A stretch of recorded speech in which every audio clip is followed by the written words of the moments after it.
Salam Indonesia, salam Nusantara dari Sabang sampai Merauke, dari Miangas sampai Pulau Rote. Mantaplah iman kita, mantaplah kasih kita, mantaplah pengharapan kita tentunya dalam Yesus Kristus menjadi Tuhan dan Juru Selamat kita. Jangan katakan bahwa Yesus itu bukan Tuhan, jangan katakan pula bahwa Yesus itu bukan Juru Selamat. Dia adalah Tuhan, dia adalah Juru Selamat. Kalau engkau percaya engkau akan diselamatkan, engkau tidak percaya engkau akan dihukum. Dan walau di luar sana ada banyak orang mengatakan Yesus itu bukan Tuhan, Yesus itu bukan Juru Selamat, Yesus itu bukan hanya utusan. Kalau Tuhan masa bisa mati? Kalau Tuhan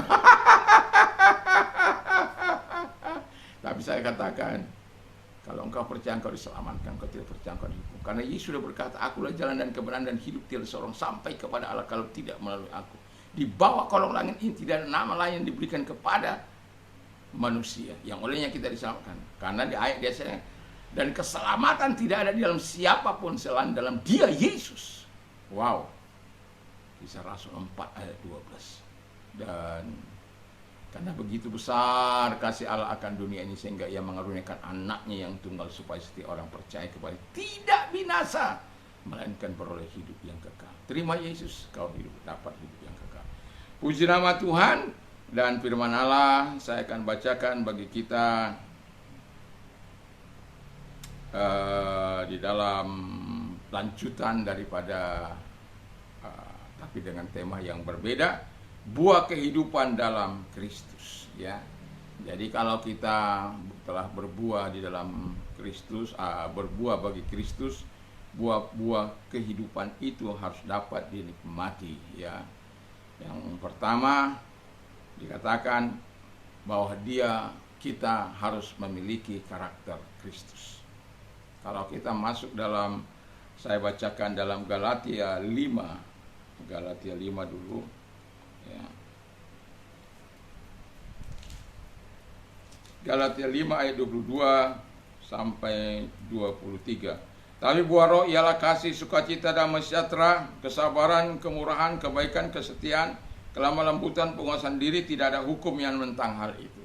Jadi ada 9 buah Roh Kudus yang dimana kita menikmati dalam kehidupan keseharian kita yang dapat kita aplikasikan di tengah-tengah kehidupan kita bermasyarakat, bertetangga, berkeluarga dalam kehidupan ini. Jangan di tengah-tengah masyarakat dilakukan, di tengah keluarga. Kan banyak orang kalau di masyarakat dia orang betul-betul berwibawa, ya, hebat, tapi di tengah-tengah keluarganya dia bagaikan monster yang ganas, monster yang menakutkan. Ya, tidak berpenampilan di luar sama, di dalam sama, karena memang Kristus. Kalau buah-buah Roh Kudus kita tidak akan bisa berkamuflase, tidak akan bisa bersandiwara, kita tidak akan bisa bermuka dua, kita tidak akan bisa lidah bercabang dua, nggak akan bisa itu. Karena apa? Kasih, sukacita, damai sejahtera, kesabaran, kemurahan, kebaikan, lalu kesetiaan, lalu kemudian kelemah lembutan, pengendalian diri. Buah itu akan tetap ada dalam kehidupan kita. Karena apa? Buah kehidupan dalam Kristus itu yaitu. Jadi kita memiliki karakter ilahi. Saya masih ingat minggu yang lalu saya katakan bagaimana Daniel itu memiliki karakter ilahi. Karakter itu kan kumpulan dari perbuatan yang kita lakukan sesuai dengan kebenaran. Jadi itu karakter, ya, karakter ilahi maksud saya. Jadi kalau karakter itu adalah hasil dari perbuatan kita, negatif atau positif. Kalau kita negatif, maka hasilnya negatif. Kalau karakter kita, perbuatan-perbuatan yang kita lakukan, rangkaian dari semua yang kita lakukan itulah namanya karakter. Dan kalau disebut karakter ilahi, rangkaian dari seluruh kehidupan kita yang melakukan kehendak Allah, yang melakukan kebenaran firman Allah, yang melakukan apa yang menyenangkan hati Allah, apa yang baik dan benar di mata Allah. Dan Daniel itu memiliki hal itu. Dan kita sebagai orang-orang percaya, buah roh itu harus ada dalam hidup kita. Itu karakter ilahi. Sehingga apa yang kita perbuat adalah untuk kemuliaan Bapa di surga. Yang kedua, berikan yang terbaik bagi Tuhan. Ya, give the best to your God. Jadi misalnya begini, seorang pemain musik, dia harus memberi yang terbaik bagi Tuhan. Apa saja talentamu. Kalau engkau mempunyai karunia untuk memberi, beri yang terbaik bagi Tuhan. Karena engkau memiliki karunia mengajar, berikan yang terbaik bagi Tuhan. Kalau engkau mempunyai karunia untuk menasihati, berikan nasihat-nasihat yang baik dan benar di hadapan Tuhan. Kalau engkau memiliki karunia untuk mengajar, berikan. Kalau engkau memiliki karunia untuk bernubuat, berikan yang terbaik. Jangan dusta-dusta. Tiada boleh dusta di antara kita. Jadi semua the best. Kalau kita berdoa, berdoalah yang terbaik.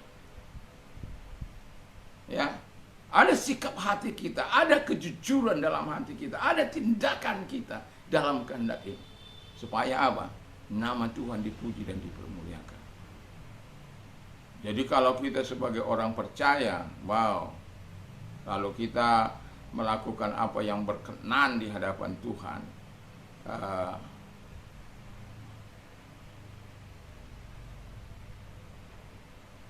jadi sampai saya lupa ada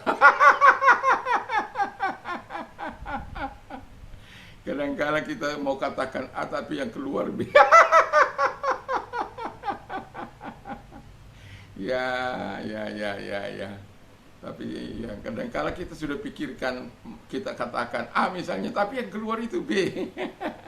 Kita sudah tahu apa itu, udah ketika udah siaran. Ya, tapi tidak ada bermaksud untuk melakukan hal itu ya, karena mungkin terlalu cepat ini gitu keluar. Nah, jadi berikan talenta kita yang terbaik kepada Tuhan, berikan hati kita yang terbaik bagi Tuhan, berikan hidup kita yang terbaik bagi Tuhan. Jangan memberikan yang bekas-bekas. Kalaupun dari bekas, jadilah seperti Paulus. Ya. Paulus itu setelah mengenal Yesus, dia memberikan yang terbaik bagi Tuhan. Wow. Dia hanya hidup untuk kemuliaan Tuhan. Dia melakukan yang terbaik dalam hidupnya. Dan kita sebagai orang-orang yang percaya dalam Kristus seharusnya meniru itu. Makanya Yesus, Rasul Paulus berkata, ikuti teladanku sama seperti aku mengikuti teladan Kristus. Itu sesuatu yang sangat luar biasa. Sama seperti aku mengikuti teladan Kristus. Gampang? Oh, pastilah tidak. Hanya kadang-kala orang pintar berotak.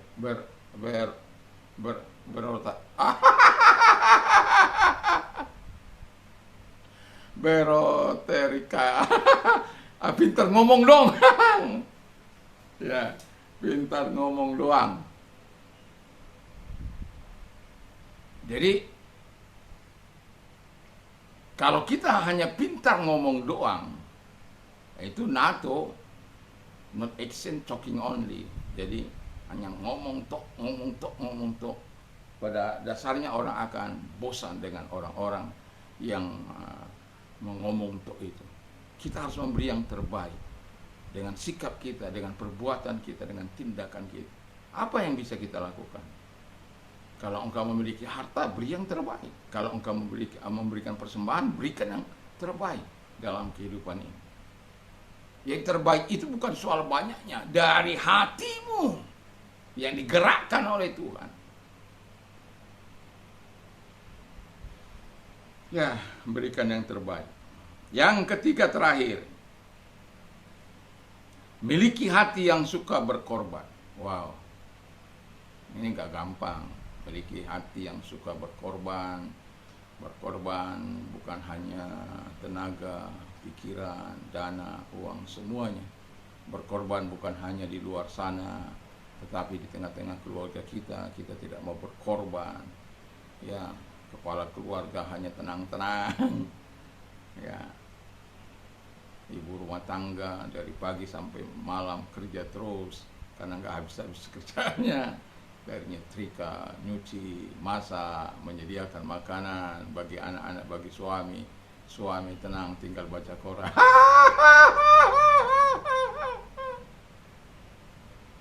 Nonton. Ya, sudah waktunya kita juga mau saling berkorban, keluarga satu dengan yang lain. Tolong menolong, ya. Saling memberikan, jangan malas untuk berlaku sesuatu yang terbaik bagi keluarga. Jadi kalau lihat kotor, ya bersihkan, pel dia. Ya. Kalau saya sering melakukan itu, bisa 2-3 kali saya ngepel satu hari. Karena saya tidak bisa melihat kaki saya risih, ya. Dan itu bukan memang saya nggak bisa lihat yang kotor gitu. Jadi dalam kehidupan kita harus rela berkorban. Tenaga yang bisa kita korbankan dengan baik. Pikiran kita korbankan dengan baik. Ide-ide yang bisa kita korbankan dengan baik. Harta yang Tuhan berikan lebih besar kepadamu, hartamu gunakan untuk mendukung pekerjaan Tuhan, mendukung pelayanan di mana pendeta Anda ada. Dimanapun kita, lakukan yang terbaik. Rela berkorban. Jangan sudah, kan dulu saya punya anggota. Dia suka berkorban, memang suka berkorban, tapinya ini yang enggak saya suka. Suka nyetel khotbah kita. Pak Pendeta, apa? Janganlah khotbah nyinggung-nyinggung dosa. Pak Pendeta, tolong ini dinikahkan ini. Yang saya mau dinikahkan itu cerai lagi. Disuruh kita menikahkan supaya tambah jemaahnya Pak Pendeta. Dia berkorban untuk menyetel pendetanya, untuk mengikuti keinginannya, bukan mengikuti keinginan Tuhan. Saya mau ingatkan supaya engkau yang suka berkorban, jangan coba-coba untuk menyetir kehidupan seorang hamba Tuhan. Kalau berkorban, berkorbanlah seperti orang dibakar sehingga menjadi abu.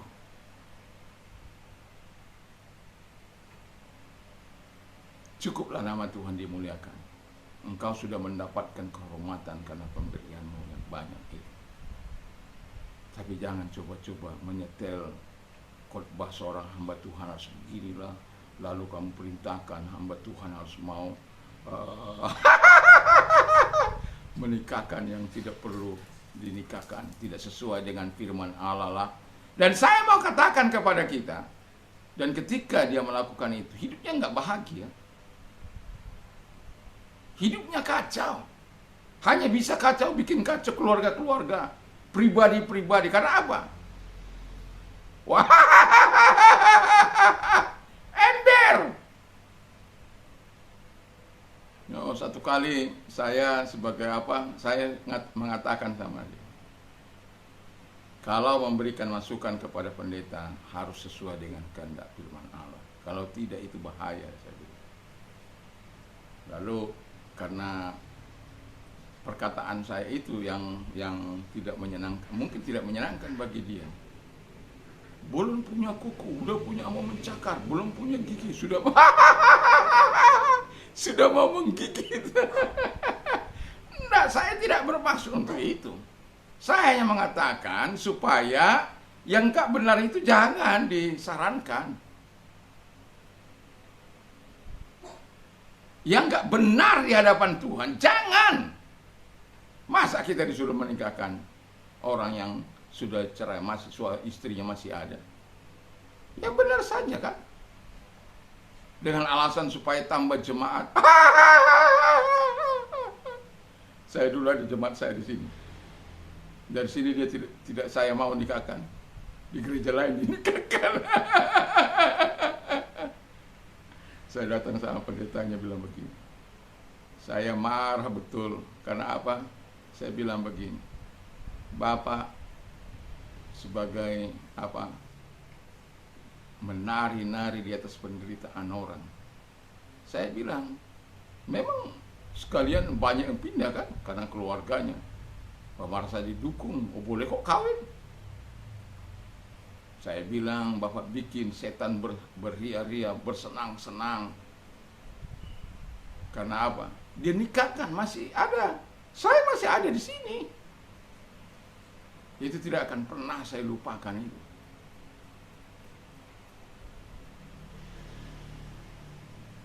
Masa keluarga dipisahkan begitu saja? Kita berusaha untuk memperbaiki justru orang lain. Karena berapa sekaligus itu masuk kepada gerejanya kan? Hanya karena itu. Tapi saya bilang, ya sudah, kepada yang, karena dia katakan disposisi, kepada yang apa saya katakan, tabur, tuai. Kamu hancurkan keluargamu, keluarga orang, satu kali engkau akan menikmati. Jadi yang mau saya katakan adalah sebagai hamba-hamba Tuhan, awas, waspada, ya. Jadi perbuat sesuatu yang baik bagi kemuliaan Tuhan. Dan saya tidak akan panjang lebarkan. Biarlah kita suka berkorban, tapi jangan korban kita hanya untuk menjerat orang lain. Biarkan korban itu terbakar habis hanya untuk kemuliaan Tuhan. Mari kita tunduk kepala, kita berdoa. Terima kasih Bapa di surga, biarkan firman-Mu ada dalam hidup kami, dan firman-Mu menolong kami untuk terus bertumbuh dalam Engkau dan berbuah di dalam Engkau, Bapa di surga. Terima kasih. Dan kalau engkau sakit, saya memerintahkan segala sakit penyakit yang kau derita. Dan kalau engkau percaya, Yesus mampu datang kepadamu, walaupun kita berjauhan jarak. Tetapi kalau engkau percaya, Tuhan bisa menyembuhkan engkau malam hari ini juga. Di dalam nama Yesus, segala sakit penyakit yang mereka derita, apapun itu, baik ringan, menengah maupun keras, dan bahkan diponis hal yang tidak mungkin lagi disembuhkan. Dalam nama Yesus kami percaya engkau tidak pernah menyerah untuk menyembuhkan mereka. Ketika engkau berkata sembuh, maka mereka akan sembuh dari segala sakit penyakit mereka. Katakan itu kepada mereka, Bapa, yang membutuhkan kasih-Mu pada malam hari ini, kesembuhan-Mu pada malam hari ini. Dalam nama Yesus, haleluya. Dan kami juga berdoa kepada mereka-mereka, mereka yang sedang mengalami masalah dalam kehidupan mereka. Di dalam nama Tuhan Yesus Kristus, kami mohon kepadamu kemurahan-Mu datang kepada mereka. Kalau engkau orangnya, mari datang kepada Tuhan dan serahkan diri kepada Tuhan sepenuhnya. Dan angkat kedua belah tanganmu, mari kita berdoa. Dalam nama Tuhan Yesus, mereka-mereka yang sedang mengalami masalah yang berat dalam hidup mereka, Tuhan tolong mereka, hidupkan mereka, usaha mereka, pekerjaan mereka, apa saja masalah mereka, engkau tolong mereka satu demi satu dalam nama Yesus. Terima kasih sehingga kemuliaan diberikan kepadamu karena pertolongan yang kau lakukan dalam hidup mereka. Terima kasih, kami bersyukur dalam nama Yesus Kristus. Haleluya. Amin. Selamat malam, selamat kita beraktivitas. Selamat kita